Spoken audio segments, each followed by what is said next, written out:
Le Louvre, en version sang et or. Le plus grand musée de France a pris ses quartiers pas très loin du stade Bollaert, sur le site d'une ancienne mine, à Lens. On y croise quelques chefs-d'œuvre comme La Liberté guidant le peuple de Delacroix ou La Madeleine à la veilleuse de Georges de la Tour. Mais son épine dorsale, c'est la Galerie du Temps, plus de 200 œuvres décloisonnées de la haute antiquité jusqu'au 19e siècle. Il n'y a pas un mur.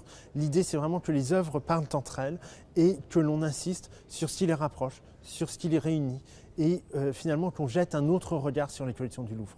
Le Louvre-Lens attend 700 000 visiteurs pour la première année. Le musée devrait capter un large public européen, mais sa raison d'être, c'est avant tout d'attirer la population locale, souvent éloignée de la culture dans ce qui est l'agglomération la plus pauvre de France.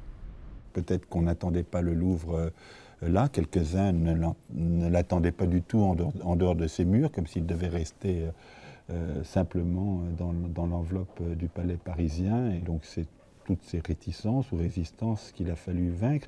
Le musée ouvre ses portes au public le 12 décembre. À Lens, on espère qu'un jour même la Joconde prendra le TGV pour venir s'installer un temps dans le bassin minier.